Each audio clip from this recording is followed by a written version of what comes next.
Hello, this is Darice at Moonlight Astro. Welcome to my channel if this is your first time. And if you are returning, welcome back. I really do appreciate it. Today, we're just going to talk about the astrology for this upcoming week, February 12th through February 19th, 2025. There's actually not too much going on, so this might not be too long of a video, but we'll see how it goes. You never know what's going to come through as I begin to channel what needs to be channeled through. So we're just going to stay open.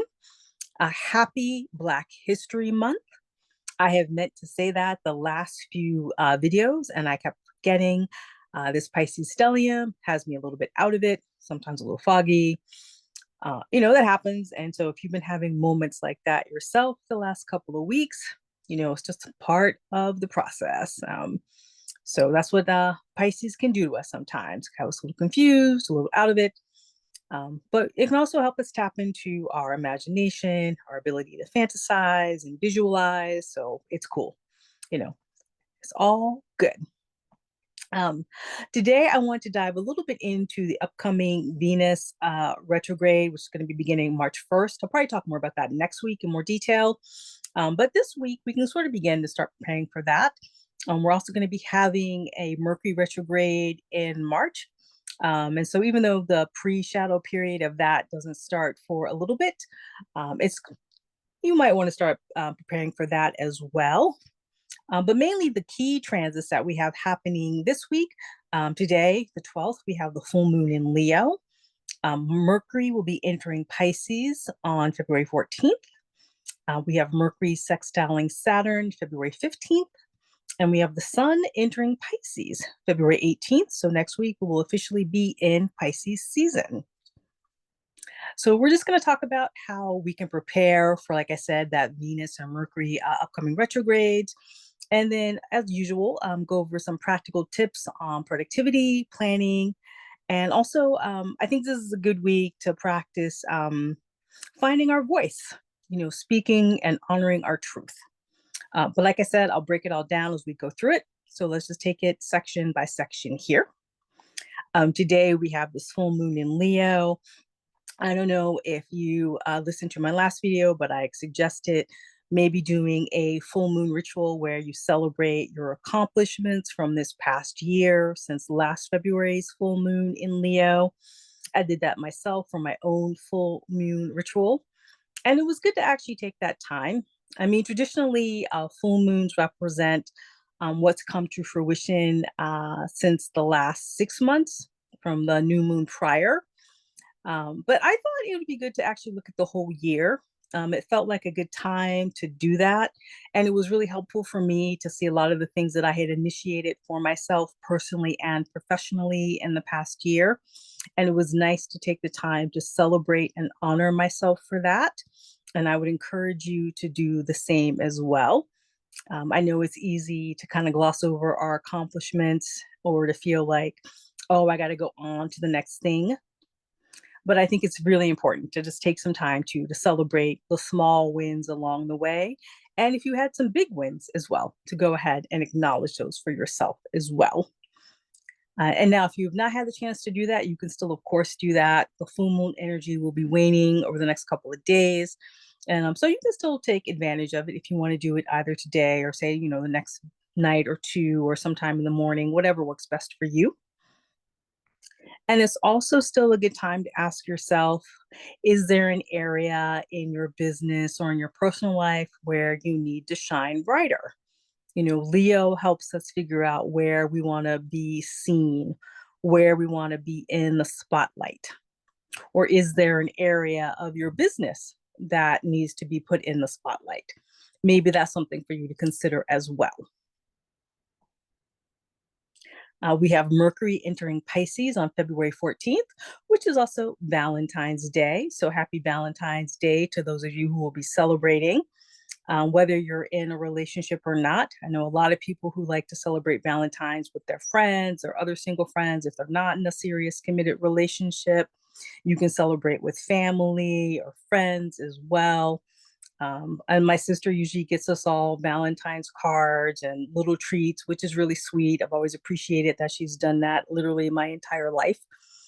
So, it's fun. It's nice to have a day to acknowledge, the people that you love and care about, and to say thank you to them, to say that you're grateful for them. And with Mercury entering Pisces, apologize, I was trying to speak too fast there. Mercury is our thinking, how we process information. And so being in Pisces, sometimes it can be a little challenging. Um, so the communication can be, sometimes it's hard to find the words, like I was just struggling with a moment ago. That can definitely be an aspect of Mercury in Pisces. But what's nice about Mercury being in Pisces too, I like to think of it as it's a non-traditional way to communicate. I think it can help us process communication in a more feminine manner. I think what we consider logical and analytical can also sometimes be code for processing things in a quote more masculine manner. And neither is better or worse in my mind. I think they're both equal. And so it could be an opportunity to give yourself a chance to learn how to communicate from your intuition and to give yourself permission to express things in a less linear way, to see what that feels like, if that's how it is coming out. And I think this is also true too, especially since we're still in Mars in Cancer in retrograde, which will be turning direct in a couple of weeks, February 23rd. I know for many of you, Mars in Cancer in retrograde has been a very long, challenging experience, because it just brings up a lot of stuff, and people can be very sensitive, very reactive sometimes when we have Mars in Cancer, especially when it's retrograde. So maybe you've had a couple of sticky moments with people, and that might have been coming up this week. That might come up this week as you're approaching Valentine's Day. So for some people, that might be a little tricky. Um, so weird, like Valentine's Day, astrologically speaking, it's not really usually at the best time of the year. It would be nicer if it was later in the year, I think sometimes. But anyway, that's a whole other conversation. So if you are having challenges, in some of your relationships, take a moment, pause, maybe step away, maybe write out your feelings, just get it all out on paper first, or in a voice memo to yourself before you have a conversation with someone, if you need to have a challenging or difficult conversation with someone.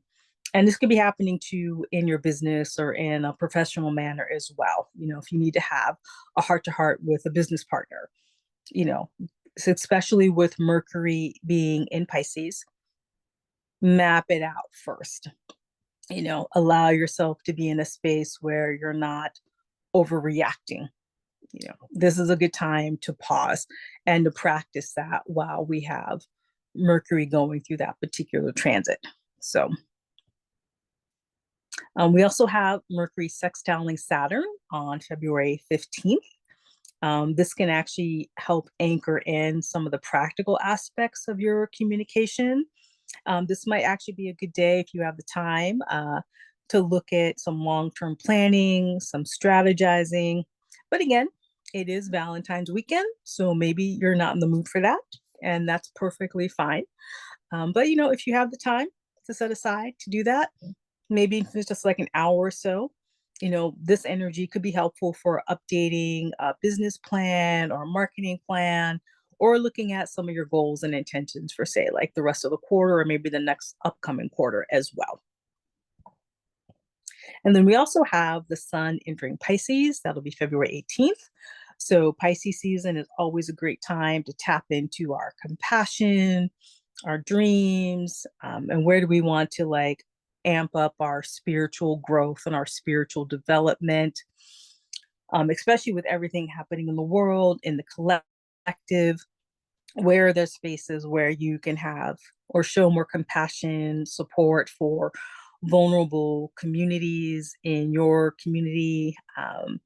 Where there's some ways to look at how you could be more supportive of people who are vulnerable at this time. Pisces season could be a really good time in particular to start looking at that. Places where You may be able to support some businesses who, might be going through extra challenges just because of the world we live in right now. And also, it could be a way too to look at how your business can support some of those people in some way, um, or look at how your business is also reflecting your ability to be compassionate, not only towards others, but also towards yourself as well.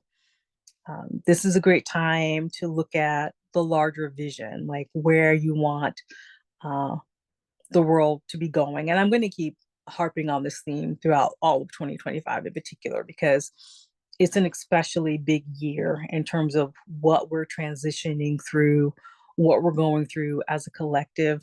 And it's good to continue to ask yourself, what is your role? What is your place? How do you want to contribute to the solution, to the vision of the world becoming a better place? I also want to talk about the upcoming Venus retrograde that begins March 1st. I don't have it right in front of me when it actually ends. I should have wrote that down earlier. Apologize for that. Like I said, I'll probably talk about that more next week.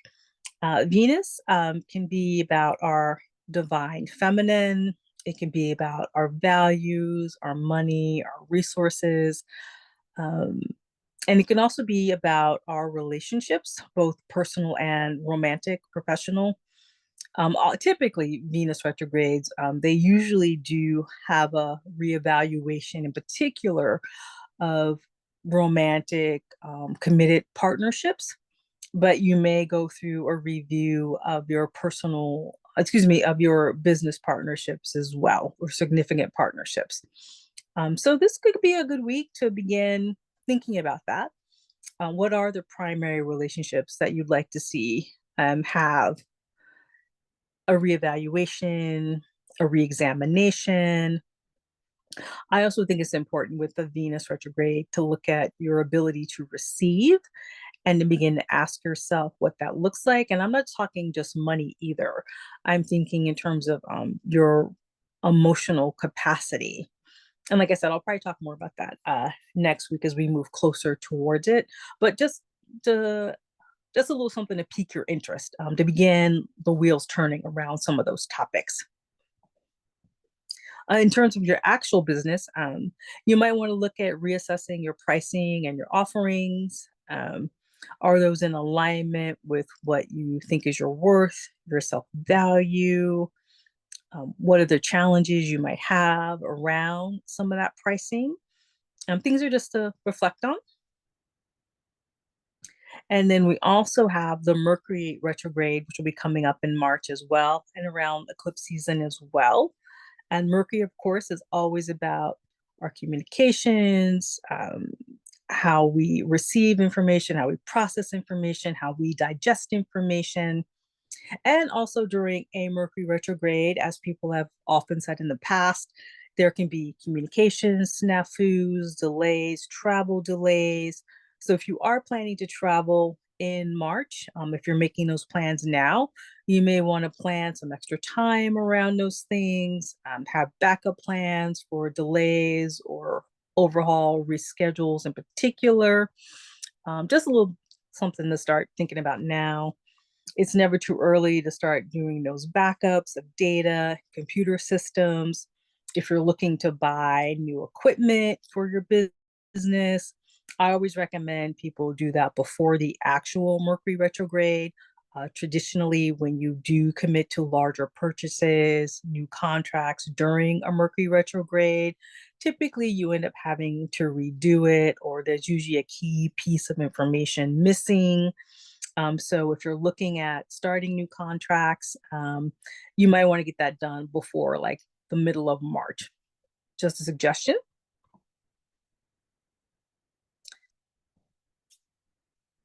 And let me see if there's anything else I'm missing here. Yeah, you could also begin just looking at maybe some of your marketing and branding. If there are things you want to overhaul, that you want to actually work on during either the Venus and or Mercury retrograde in March, this could be a good week to at least start brainstorming, writing down some ideas of what you want to focus on in the month of March. In a nutshell, I'm just asking you to set yourself up for this to be as smooth as a process for you as possible. And again, we are still working on our February focus, our getting started or morning routines. Let me know how that's been going for you. I don't know about anyone else. I'm having a bit of a slow start myself. I'm not as consistent as I would like to be with my morning routine or my getting started routine, but I'm going to continue to work on that. But I have been hugging myself every day, and it does help. And I did remember a couple of times when I got a little freaked out by some of the news and things that were happening in the world. I did take that as a cue to take 3 deep breaths and to hug myself. And it did help me calm down and it helped me process the information a little bit better. So feel free to try that on for yourself as well. And mostly, I guess, as always, I just want to encourage you to support yourself, to be kind to yourself, to cheer yourself on, to look at all of the amazing things you are doing, all the ways in which you show up for yourself and others in your world. You're always doing a better job than you realize. So I just want to remind you of that. And also, I also want to say that I don't think retrogrades are something that we should necessarily fear or want to avoid. I, for one, like retrogrades. They help me see things in a new way. They help me find new ways of doing, new ways of being. I just feel that they really support our growth overall. So I do like to go into it with that approach, that the universe is always ultimately giving us lessons and opportunities to become better versions of ourselves, and also creating us to become the people we need to be in order to receive the gifts and the blessings that have our names on them. So I like to look at it from that perspective. Hopefully, this made sense to folks. Again, happy Black History Month. If anything resonated with you, feel free to comment below. If you have suggestions as well for your getting started routine or your morning routine and what's working for you, what's not working for you, feel free to comment down below. I am available for general birth chart readings. I also do have my free school membership. So if you'd like to connect with other like-minded people as well. And and again, do like the video as well. Please subscribe to the channel. It does help me get the message out to other people. And again, thank you again for spending time with me. I really do appreciate it and hope all is well. And I wish you peace, love, and joy. Easefully yours, Darice.